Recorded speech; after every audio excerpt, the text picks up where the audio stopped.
Bonjour, nous sommes le samedi 15 janvier 2021, avec une météo, bon, il pleut, mais il fait très bon. Il pleut un tout petit peu, voilà, on a un petit peu de pluie, c'est pas... Mais le ciel commence quand même à se charger, mais en extérieur, vous pouvez faire des marches, des balades, tout ce qui s'ensuit. Il fait très bon au niveau de la température, enfin, bon, très bon. Il fait bon au niveau de la température.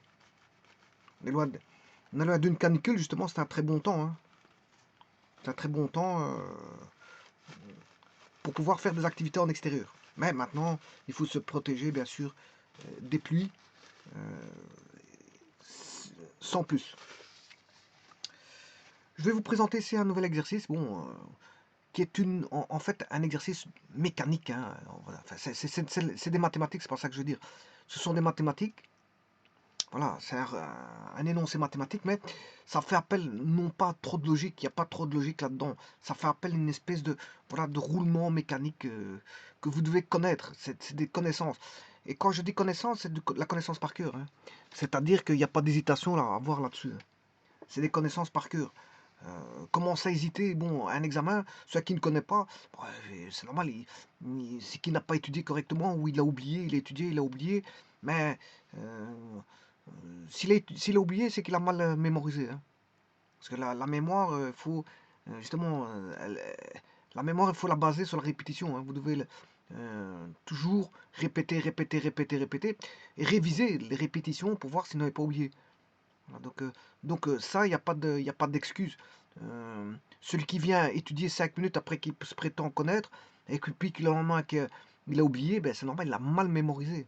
Il a mal mémorisé, il n'a pas eu donné suffisamment de temps à la mémorisation. Donc c'est normal s'il arrive à l'examen et qu'il a oublié, c'est parce qu'il a mal mémorisé. Il n'a pas pris son temps à répéter, répéter au maximum. Voilà. Tout est une question de répétition. La mémoire, pour introduire des éléments dans la mémoire, il suffit de répéter, hein. Il faut répéter. Maintenant, comme je vous dis, il y a la mémoire à court terme et la mémoire à long terme. Donc la mémoire à court terme, euh, il faut bien l'enregistrer. Il faut bien enregistrer. C'est-à-dire, il faut bien répéter. Il faut répéter, répéter, répéter, répéter. Et puis quand on a bien répété, logiquement, il y a une trace dans la mémoire, mais vous risquez pas d'oublier si vous avez bien répété. Bien répété. Donc, il faut bien mémoriser, c'est ça que je veux dire. Certains croient qu'ils ont mémorisé, oui, mais ils ont mémorisé le temps d'une heure ou deux, 2 heures après, ils ont oublié, mais c'est parce qu'en fait, ils n'ont pas suffisamment répété. Ouais, ils n'ont pas suffisamment répété. Donc, euh, une question pareille, c'est une question, on va dire, purement mécanique. C'est-à-dire, vous savez ou vous ne savez pas. Vous savez ou vous ne savez pas. Il y a pas 36 chemins à ce genre d'exercice. À un examen, on vous demande ça. Il n'y a pas 36 chemins. Vous connaissez ou vous ne connaissez pas. Il n'y a pas à tourner autour du pot. Oui, mais j'ai étudié ou trouver des excuses là-dessus. Ça, c'est une question, je veux dire, qui demande tout simplement, tout bonnement des connaissances. N'importe qui va avoir une telle question, il suffit de mettre ses connaissances en pratique. C'est tout. Donc c'est une question de connaissance. Donc il n'y a pas de trop de réflexion à faire à une question pareille.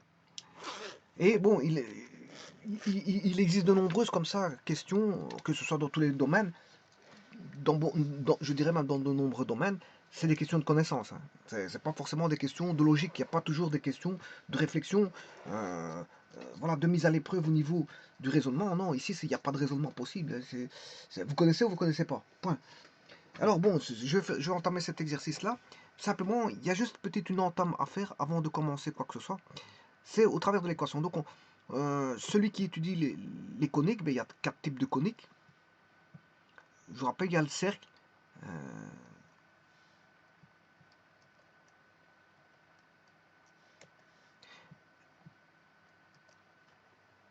Bon, il y a 4 types de coniques, hein.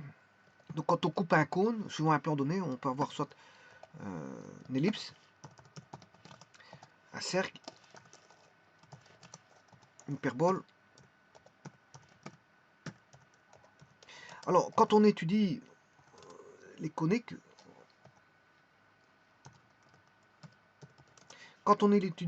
ben, on commence par étudier bon, un élément, les coniques centrées. Donc on étudie les coniques centrées. Alors, les centrées, il y a deux types, soit elle est horizontale ou verticale. Bon, mais ça, c'est pas un problème. On étudie généralement les coniques centrées horizontales. Et puis, pour la verticale, il suffit de changer. Bon, le A devient B, le B devient A pour certains calculs. C'est juste ça. Donc, il y a donc la conique centrale, horizontale, je m'excuse, horizontale. Donc, et ça, les coniques centrales, enfin horizontales, je m'excuse, eh bien, on distingue l'ellipse, qui est bien sûr un repère orthonormé étant posé, ça, je vous le dis pas, et grâce à ça, je peux écrire les équations dans son repère, x carré sur a carré plus y carré sur b carré égale 1. Ça, c'est l'équation de l'ellipse, on va dire centrée, horizontale. Alors si A est plus grand que B, elle est horizontale, mais si B est plus grand que A, elle est verticale. Alors on a le cercle, il suffit de faire A égale B. Si vous avez A égale B, vous vous retrouvez avec un A carré ici, qui est le rayon carré. Ça, c'est le rayon carré. L'hyperbole, c'est la même chose que ça. C'est x carré sur A carré moins y carré sur b carré égale 1. Là, on va se retrouver avec des asymptotes. Vous aurez compris qu'on aura des asymptotes en plus, alors qu'on n'en a pas pour l'ellipse. Et la parabole, bien sûr, on aura y carré égale 2px, où p est le paramètre. Donc ce sont des équations à deux variables du second degré, en tout cas pour l'ellipse, le cercle et l'hyperbole. Et pour la parabole, mais on a du second degré avec du premier degré.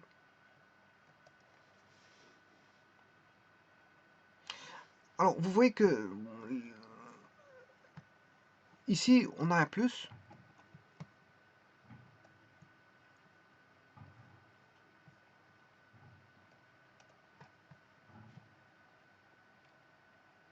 Alors 16x carré plus 25y carré égale 400, c'est une ellipse. Bon, pourquoi c'est une ellipse? Pour plusieurs raisons. Généralement, les personnes qui présentent un énoncé comme ça daignent à mettre un E pour ellipse. Ils mettent un E pour ellipse. E pour ellipse. Donc, déjà là, vous n'êtes pas dans l'embarras. Sauf si certains professeurs tentent de vous, voilà, faire, voilà, tentent de faire une diversion et ils mettraient C. C. Alors, vous croiriez que c'est un cercle. Mais non, en fait, il faut voir l'équation. C'est pas parce qu'il a mis C que c'est forcément un cercle. Certaines personnes pourraient faire ça en diversion pour voir si la personne maîtrise vraiment les équations. Mais en général, on ne fait pas de diversion. Hein. Ça tient pour une conique qui est l'ellipse. Alors, pourquoi voit-on que c'est une ellipse? Tout d'abord, il y a un plus. Voilà. On voit qu'elle est centrée, mais c'est surtout qu'on a un A différent de B. Parce que si on avait A égale A, enfin, si on avait eu 25 là et 25 ici, ça c'est un cercle. On aurait eu un cercle. Voilà. Mais comme on a 16 et 25, voilà, c'est une ellipse. Alors, n'oubliez pas que le 16 ici, c'est le B carré, et celui-là, il tient pour A carré. Vous allez voir pourquoi. Je vais la transformer. Donc, 16 x carré, vous remarquez que ce sont des carrés parfaits. Hein. Ce sont des carrés parfaits. Voilà. Alors, si je divise tout par 400, il va rester x carré. 16 divisé par c, ça fait 1. Il va rester divisé par 25. Si je fais 25 divisé par 400, eh bien, 25 divisé par 25, ça fait 1. Il reste encore 16. Et 400 divisé par 400, il reste 1. Voilà l'équation de l'ellipse. Donc, on voit que le A est plus grand que le B. Le A est plus grand que le B. Donc, on a une ellipse horizontale. Elle est bien centrée. Voilà, on n'a pas de décalage, on n'a pas de rotation. Alors, pourquoi on n'a pas de rotation? Parce qu'on n'a pas de BXY. Voilà, on n'a pas de BXY. Je dirais même plus 2BXY. On n'a pas de 2BXY, de terme 2BXY. Et on n'a pas de translation parce qu'on n'a pas de terme en X et on n'a pas de terme en Y. Donc on n'a pas de rotation, on n'a pas de translation. Donc si on n'a pas de translation ni de rotation par rapport à voilà, l'axe au repère de départ, ça veut dire qu'on est sur l'axe de départ. C'est-à-dire sur le repère l'axe du repère orthonormé fixé au départ.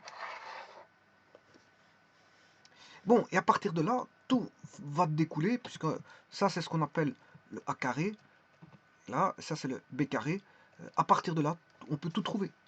Connaissant A carré, B carré, on peut tout trouver, tout trouver.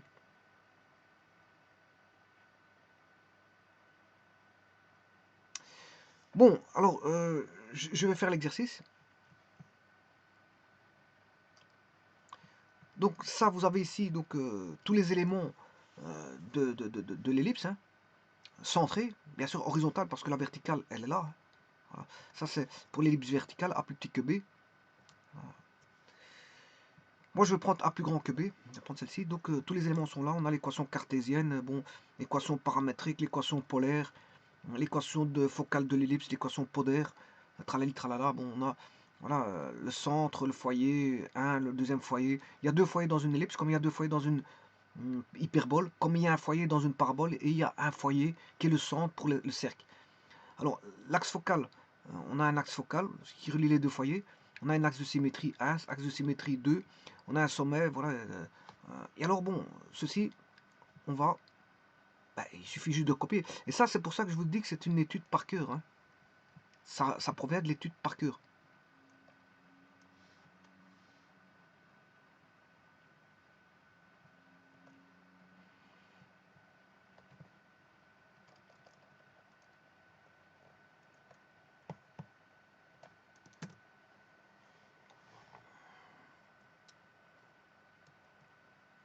Eh bien, on va mettre les éléments. Les éléments, c'est le centre, c'est 0, 0. On a déjà le centre. Alors, est-ce qu'il manque... On va répondre bien sûr aux questions. Hein. Les questions sont là. Donner la coordonnée du centre. Ben voilà, c'est 0, 0. Coordonnée du centre, c'est 0, 0. Donc, je vais barrer ce qui a été fait, parce que c'est vrai que pour éviter de se perdre, ici, la coordonnée du centre, c'est 0, 0. Alors, je vais le faire sur GeoGebra, le centre. Bien sûr, il faut taper l'ellipse. Je vais la taper de cette façon-ci. X carré sur 25 plus y carré sur 16 égale 1. Voilà. On a déjà l'ellipse qui est dessinée. Hein. Voilà. Alors vous n'avez rien dessiné, vous n'avez rien pour l'instant, parce qu'il faudra la dessiner par après. Je vous montrerai comment on fait pour la dessiner. Mais tout d'abord, je vous ai dit que le centre c'était 0, 0. Voilà, c'est 0, 0. Le centre c'est 0, 0. Alors le foyer, c'est F1C. Alors voilà, vous ne pouvez pas trouver le foyer tant que vous n'avez pas calculé le C. Puisqu'on connaît le A carré, B carré, mais on ne connaît pas le C carré. Et les relations ABC sont là. Voilà, vous avez A carré est égal à B carré plus C carré. Donc vous connaissez A carré, B carré, vous pouvez trouver C carré. Le C carré, il est là. C'est A carré moins B carré. Donc ce qui fait 25 moins 16. 25 moins 16, ça fait 9. Et 9, ça c'est C carré, donc C vaut 3. Donc le foyer est en 3 0 et moins 3 0.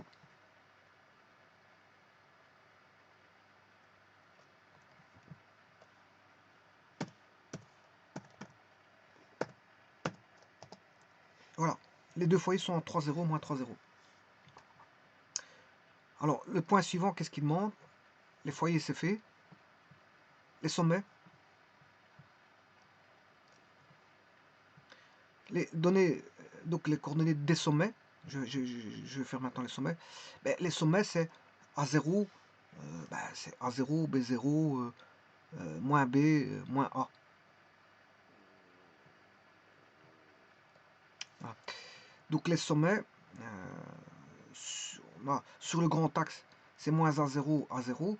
Et sur les sommets, sur le petit axe, c'est 0 moins B, 0B. Alors le A, il vaut, A carré vaut 25. Donc le A, on en sera, sur le grand axe, ça sera moins 5, 0. Et 5, 0. Et pour le sommet sur le petit axe, ce sera le B carré vaut 9. On aura 0 moins 3, 0 plus 3. Donc moins 5, 0, 5, 0, 0 moins 3, 0, 3.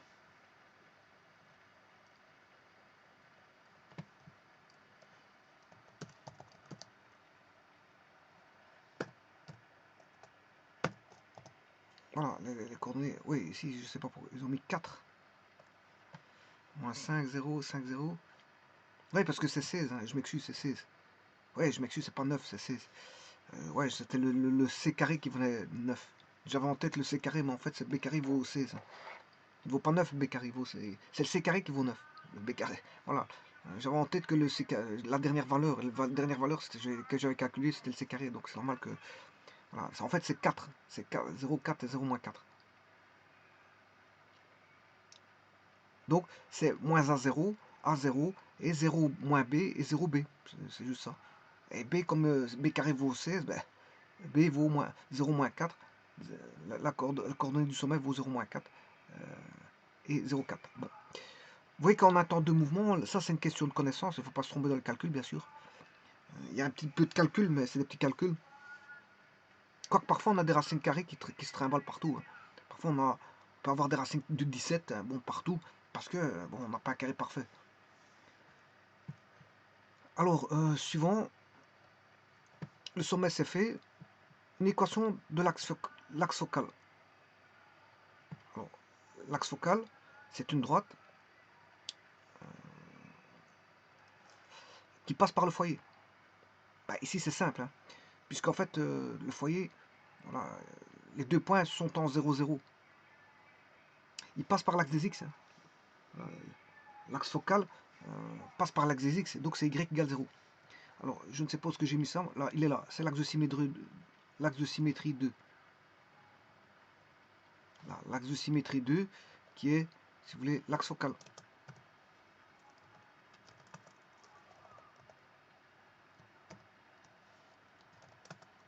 Qui est l'axe des x, hein, qu'on écrit y égale 0. Axe focal. Donc, si celui-ci est l'axe focal, un axe, on dit un axe. Je me suis trompé. Il n'y a pas de E à focal. On dit un axe. Si ça, c'est l'axe focal, ben, l'autre, c'est l'axe non focal.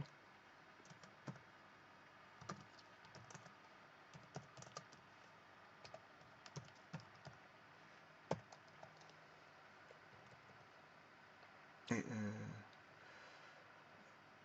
oui, ici, c'est l'axe focal, il est là. Ouais, qui est l'axe de symétrie. C'est l'axe focal, il est là.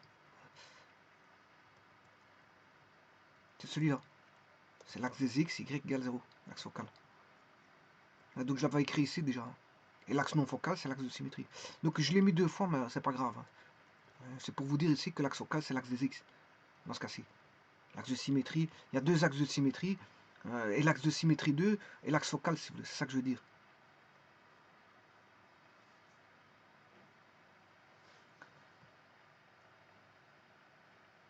Bon, donc l'équation de l'axe focal, bah, c'est celui qui passe par BC, c'est y égale 0. Alors, vous avez qu'il a dessiné quelque chose, d'ailleurs je vais le mettre en couleur tout de suite, parce que c'est vrai que... Je vais le mettre en rouge. Ça c'est l'axe focal. Alors,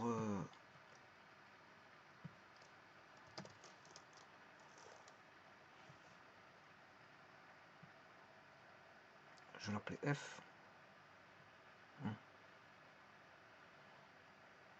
Les jantes, c'est l'axe focal.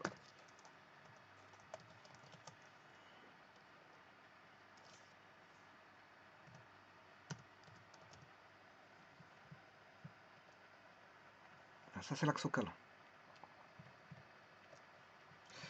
Alors, l'axe non focal, ben, c'est l'autre, c'est celui qui est perpendiculaire. C'est x égale 0. De nouveau, propriété.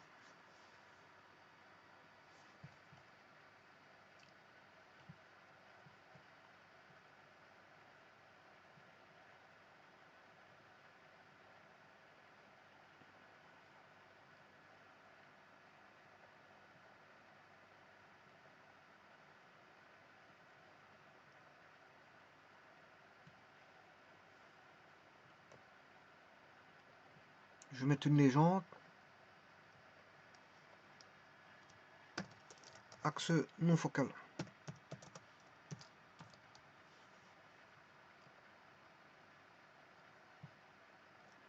Là, donc on a l'axe focal, l'axe non focal. Alors à 1, je peux mettre aussi une légende. Hein. Point A1, 0.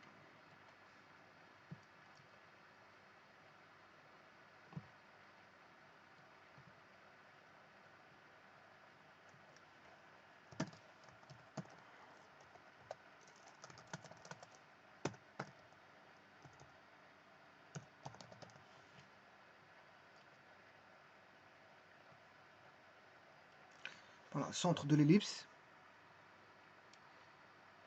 BC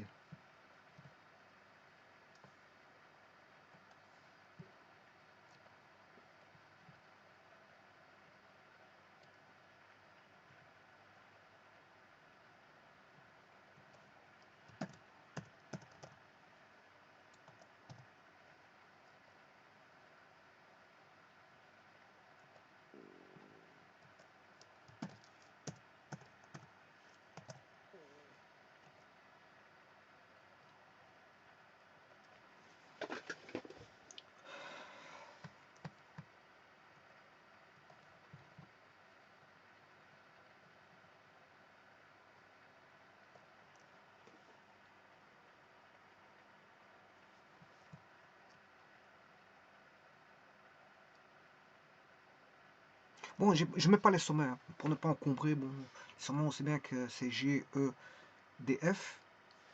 Alors, qu'est-ce qu'il demande encore? C'est un exercice de par cœur. Vous connaissez ou vous connaissez pas. Une question pareille, on ne tourne pas autour du pot. C'est pas une question de raisonnement mathématique. Dans les questions de mathématiques, il y a plusieurs types. Il y a ceux qui demandent bon, des connaissances d'office. Généralement, il faut des connaissances en mathématiques parce qu'il y a pas mal de choses à connaître. Des formules enfin, il y a des questions de connaissances, des questions de connaissances et d'application, des questions de connaissances d'application, de raisonnement. Enfin, il y a toutes sortes, il y a à boire et à manger. Mais ici, c'est une question purement avec des petits calculs à faire, c'est tout. Mais une question de connaissance. Vous connaissez, vous mettez tout. Vous ne connaissez pas, ben, certains éléments vous connaissez, mais vous mettrez ce que vous connaissez. Et ce que vous ne connaissez pas, vous ne pourrez pas le mettre parce que vous avez oublié. Et ça, je parle d'un examen, parce que bon, si vous n'êtes pas un examen, vous pouvez encore le voir, aller voir sur Internet, ou voilà, voir dans vos cahiers, ou dans un bouquin, ou peu importe, mais voilà. Et si vous êtes sur un examen, voilà, vous connaissez ou vous ne connaissez pas. Quoique bon, je veux dire, les machines à calcul, donnent la réponse de tout ça. Hein. Les machines à calculer donnent réponse de tout ça. Et même en allant sans connaissance, vous allez avec votre calculette, elle peut vous aider. Hein. Voilà. Enfin, ceci étant dit, on va faire la directrice. Donc, la directrice a pour équation A carré sur C. A carré sur C. Pour la première. Et pour la seconde, ça c'est la directrice associée à F, au foyer F1. A carré sur C. Et la seconde, c'est la directrice associée à F2. Alors, je vous rappelle que A carré, il faut que je ne me trompe pas, donc c'était 25. A carré, c'était 25. Et le C, c'était 3. Donc, c'est 25 tirs. Vous aurez 25 tirs. Donc, vous avez une équation en 25 tirs.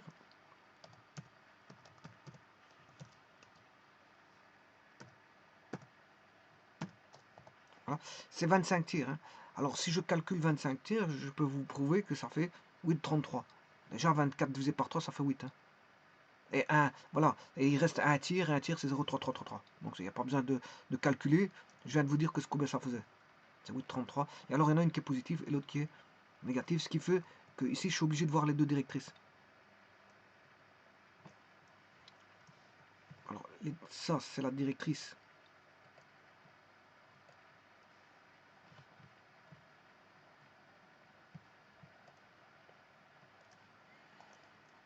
Directrice associée au foyer F2. Directrice 2. Et on va lui donner une couleur qui est le bleu. Je fais pareil avec celui-là. Ah, mais ici, il suffit juste de tirer. La couleur, j'ai dit que c'était le bleu. Et la légende.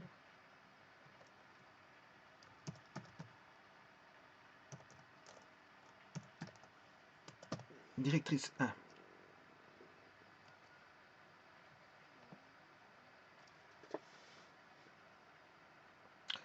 Maintenant, il nous reste quoi? Pas plus beaucoup d'éléments. Il reste les cercles principaux, l'équation des cercles principaux. Voilà. Le principal, c'est le grand cercle. Et le secondaire, c'est le petit cercle. Je vais faire les deux.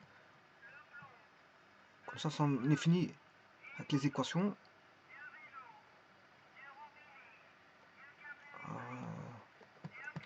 Donc on a x carré plus y carré égale 25. Ça, c'est le grand cercle.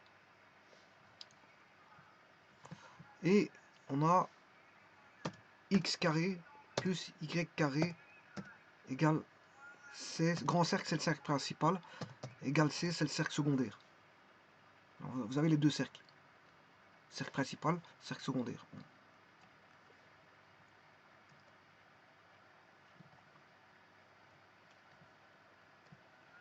Alors, on va mettre une couleur. Je vais mettre en orange. Et je vais mettre une légende. C'est le cercle principal.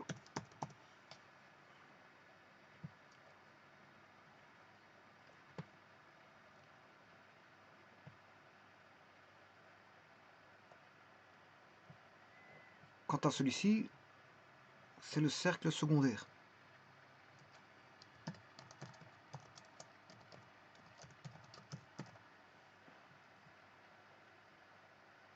Et je vais toujours le mettre en orange.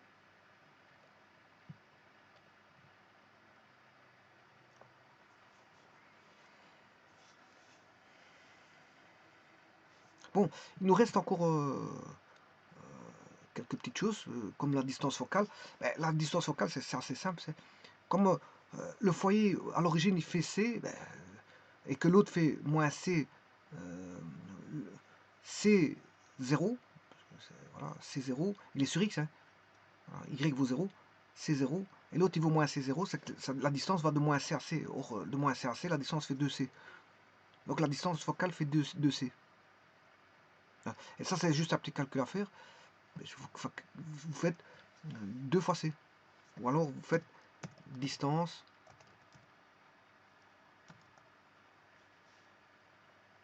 mais le problème c'est que je ne connais pas les foyers, comment ils s'appellent.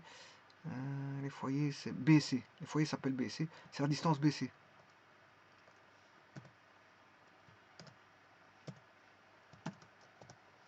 Voilà, ça c'est 6. Parce que la distance focale fait 3. 3 fois 2 ça fait 6. Le foyer est situé en moins 3, 0 et l'autre 3, 0. La distance pour aller de moins 3 à 3, c'est voilà, 2 fois 3, ça fait 6. Vous faites moins 3, moins 3, ça fait...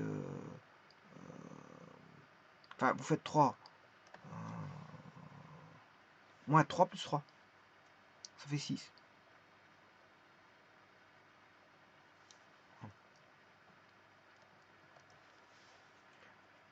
Alors là, il y a quelque chose qui... je ne sais pas. Centre de l'ellipse. On va faire comme ça.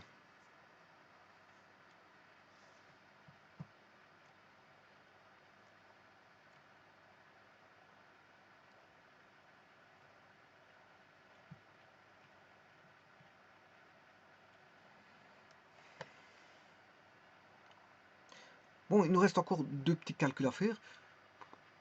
C'est le paramètre et l'excentricité. Donc on va terminer ça.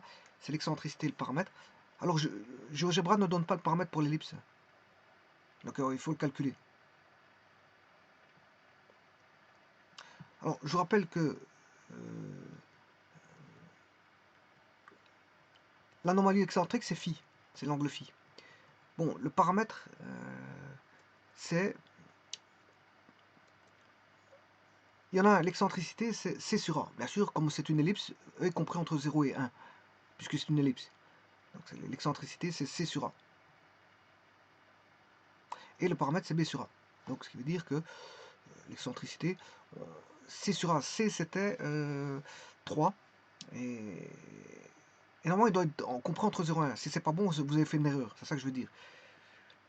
Donc le C c'est 3. Et le A vaut 4. 5. Parce que A carré vaut 25. A carré vaut 25, donc le A vaut 5. Et comme le C vaut 3, on l'a calculé tout à l'heure en faisant 25 moins C racine carrée. 25 moins C c'est 9, racine carrée de 9 c'est 3. Donc C vaut 3 et le A vaut 5, ce qui fait 3 cinquièmes. Bon, et 3, 1 cinquième c'est 0,2, fois 3 c'est 0,6. Donc l'excentricité vaut 0,6.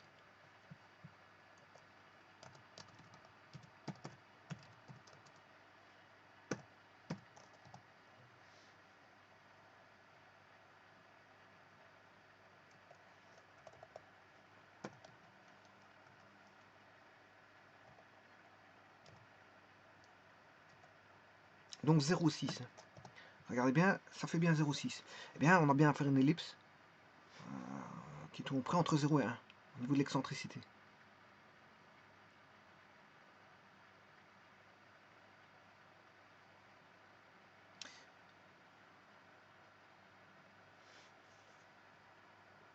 Bon, on peut changer l'excentricité hein, de l'ellipse.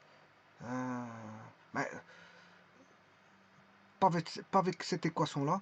Mais si vous voulez changer l'excentricité, je vais essayer de mettre une autre. Donc, on sait bien que c'est C sur A. Voilà. C sur A, bah, le A il est donné. Donc, plus le A est grand, je vais mettre 600.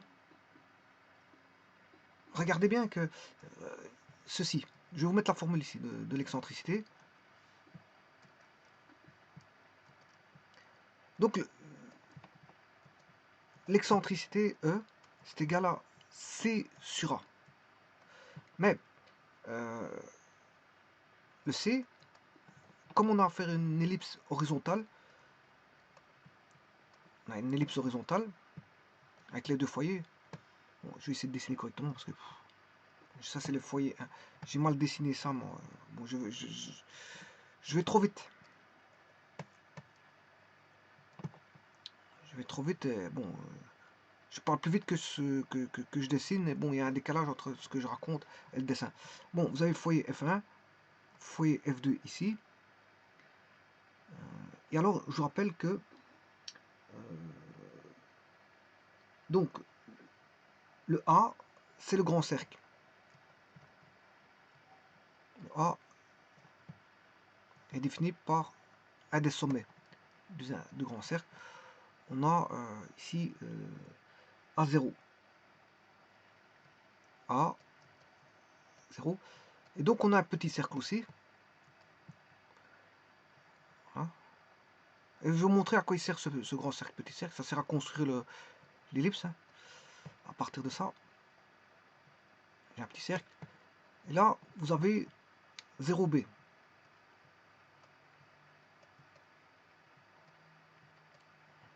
Ça fait 0.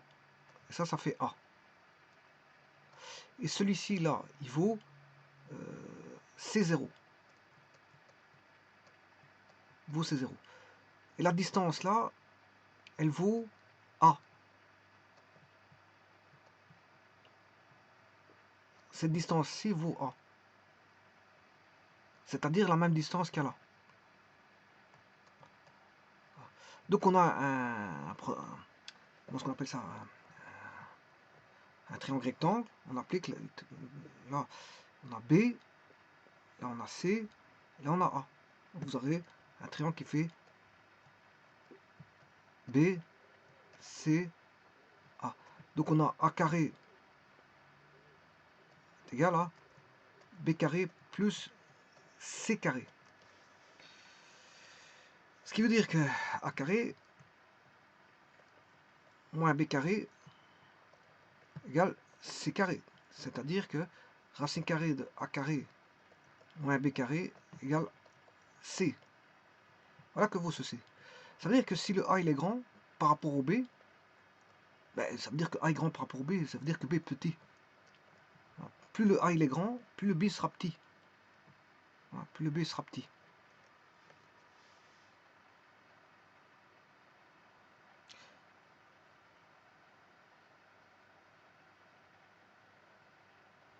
Donc maintenant, je vais vous montrer comment ça va se passer. Regardez bien au niveau de l'excentricité. Je vais prendre 50. Donc l'excentricité, ici, vaut 0,6. J'augmente je vais augmenter je monte à 50 pour le A. Vous voyez comment on a fait l'excentricité. L'excentricité, maintenant, elle vaut 0,82. Elle s'aplatit. L'excentricité vaut 0,82. Bon. Je vais aller chercher 100. Vous voyez le A s'agrandit et le B il reste toujours le même. Il est petit. Plus il devient petit, plus elle s'allonge. C'est ce que ça veut dire. Hein. Là, l'excentricité, elle vaut combien maintenant 0,92. Voilà. 0,92. Alors, on va un petit peu exagérer. On va mettre 1000. Voilà, 1000. On a 0,99. On n'aura jamais 1, hein, je vous le dis tout de suite.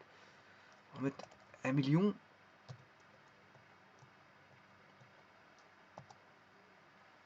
Alors, on a presque, si vous voulez, une droite. L'excentricité ne vaudra jamais 1. Ah si, elle vaut 1. Ouais, donc, vaut 1, mais en fait, si je devais calculer, vous faites C sur A. Hein. En fait, elle vaut pas 1.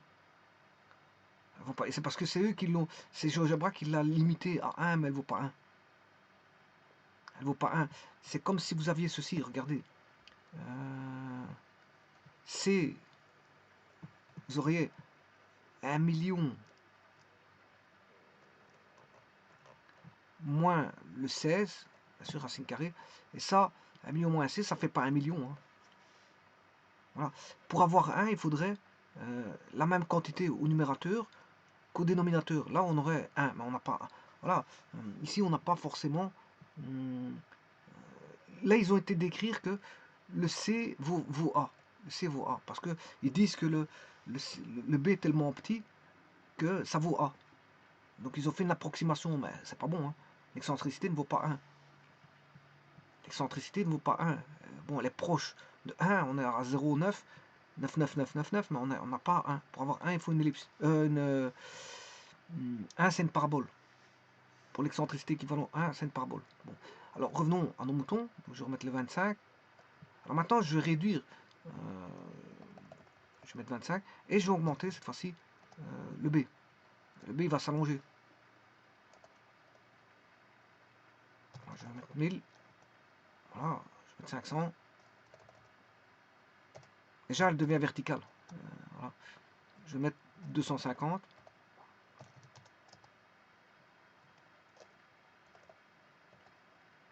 50. 100. Et elle s'allonge. Et là, l'excentricité, elle vaut 0,87%. Alors, je vais mettre 200. Je vais mettre 400. 4000. Ouais, elle vaut pas 1. Je vous le dis tout de suite, elle vaut pas 1. C'est parce qu'ils approximent. Ils approximent, voilà. C'est une approximation pour dire que ça... Parce que 1, c'est une parabole. Elle vaut pas 1. Ça vaut pas 1. Voilà, donc je vais remettre ici à 16.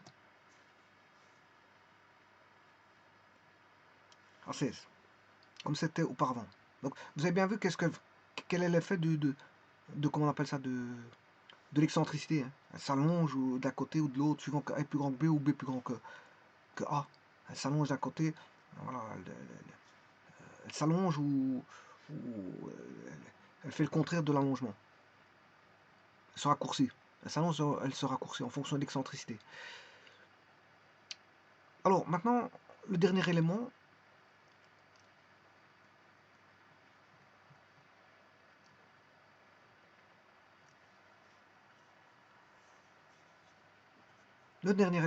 ben, c'est le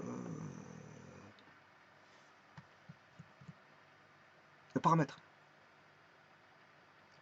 Dernièrement, donc on a fait la distance focale, l'excentricité, le paramètre. Le paramètre, je vous le dis tout de suite, il ne va pas le donner pour l'ellipse, mais il va le donner pour la parabole, voilà, etc.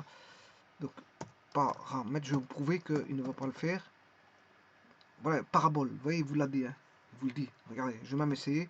Une connue qui n'est pas une parabole non définie, c'est normal, parce qu'il est marqué paramètre de la parabole. Alors maintenant, pour calculer donc le paramètre, c'est B sur A. B sur A. Alors le B, ici, vaut B carré vaut 16, donc B vaut 4. Là, on aura 4 tiers. Non, je m'excuse. Le B carré, il vaut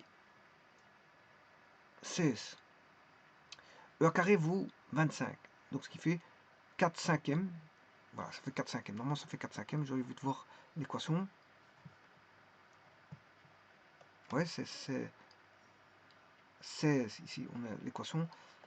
B carré vaut 16. Donc, B vaut 4. Et le C vaut 5. C'est 4 cinquièmes. 1 cinquième c'est 0,2, donc le paramètre vaudra 0,8.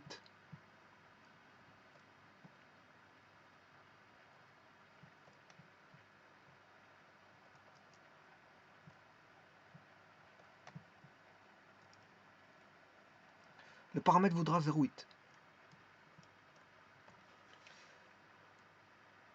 Donc P égale 4 divisé par 5, environ 0,8. Alors, où est le paramètre? Vous devez aller chercher le foyer.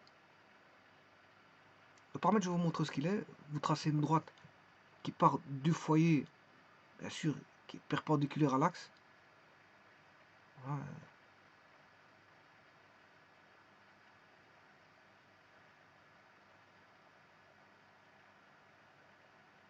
Bon, je vais recommencer cet axe.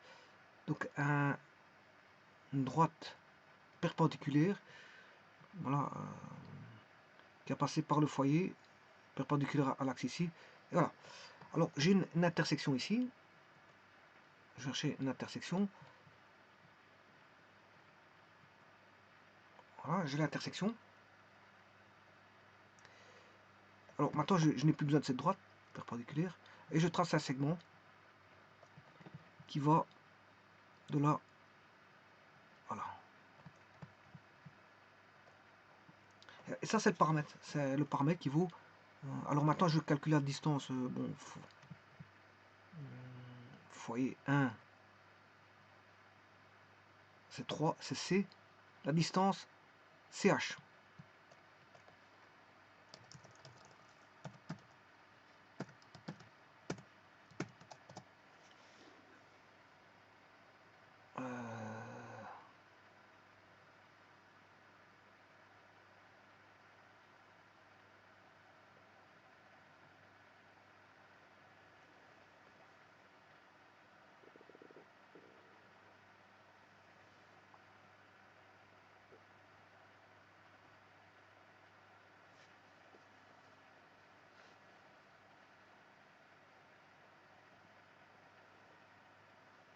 Ouais, donc alors c'est pas bon, c'est pas ça alors.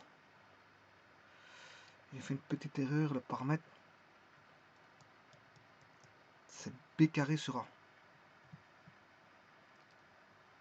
Je vais pas faire attention que j'ai fait une erreur là.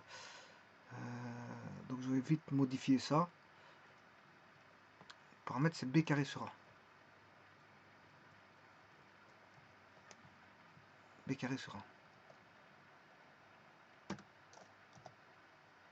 Voilà. Donc je vais refaire mon calcul.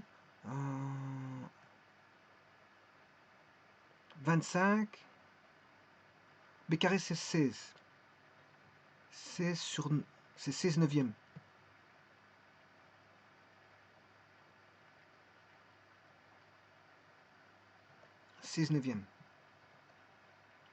P égale 16 divisé par 9.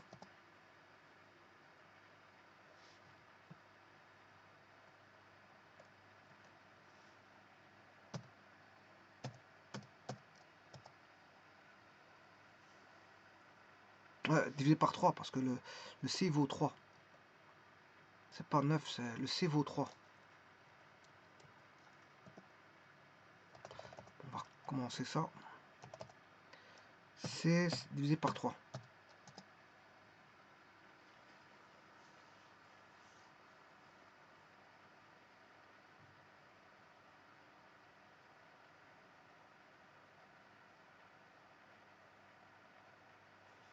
Je sais pas qu'est-ce que j'ai fait comme bêtise, c'est pas ça encore.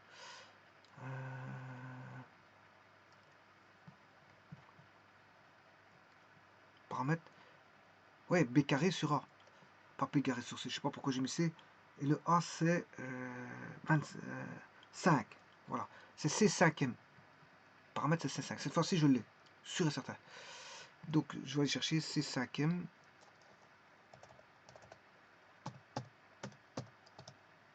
Voilà, 3,2. Cette fois-ci c'est bon. Ce qui veut dire que là je m'étais trompé. C'est pas 0,5. Je sais pas si je l'ai effacé. Paramètre.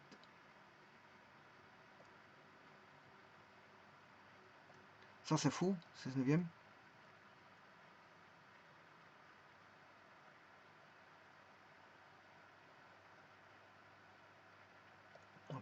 C'est 3,2. C'est la distance, en fait, si vous voulez, du foyer à H. Une distance perpendiculaire à H. Alors maintenant, remarquez quelque chose. Voilà, ça c'est l'ellipse. Alors, je vais vous faire une vidéo à part pour la construction. Hein, pour la construction de l'ellipse. Je vais vous montrer comment on construit une ellipse. Bon, avec une construction à part. Comme ça, bon, je ne vais pas embrouiller tout ça.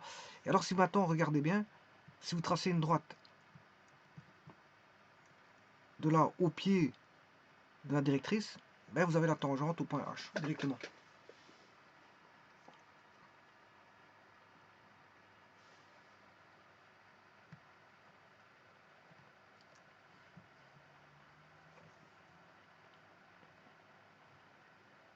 Donc ici, le paramètre, c'est B carré sur A. Mais je sais pas qu'est-ce que...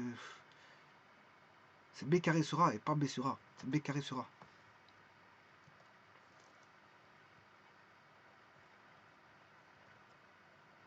Et là, c'est A carré sur B. Et il y avait une petite erreur que je viens de constater. De toute façon, j'ai jamais eu à utiliser ça, donc le paramètre, bon, j'ai toujours calculé correctement. C'est simplement ici, bon, il était repris à cette façon, bon.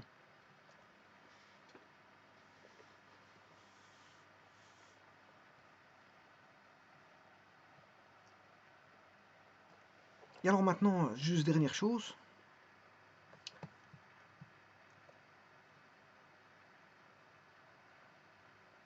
Je vais mettre l'ellipse. Bon, celui-ci, il peut se mettre en trait. On a un style de trait. Je vais changer le style de trait. Comme ceci. Tout comme celui-là. Je vais changer son style de trait. Comme ça. Celui-là, je vais changer son style de trait. Comme ceci. Alors pour l'ellipse, je vais mettre une certaine opacité. Tout d'abord, une épaisseur du trait, bon, je vais la mettre assez grosse. Une couleur verte avec une certaine opacité. Alors maintenant, je ferai une vidéo qui montre comment construire l'ellipse. Là, ce sont les éléments de tous les éléments de l'ellipse, les éléments caractéristiques de l'ellipse. Voilà. Donc il y avait juste une petite erreur que je vais modifier là. Je vais modifier ça, je vais le mettre en commentaire parce que j'ai remarqué que j'avais fait une petite erreur. Pour ne pas que ça reste une erreur, je vais le mettre tout de suite. Voilà, donc vous avez tous les éléments caractéristiques qui ont été donnés. Bon, pour la construction, je vous montrerai comment construire. Pour éviter d'être un petit peu saturé au niveau du dessin, je ferai une construction à part. Voilà, je vous remercie beaucoup.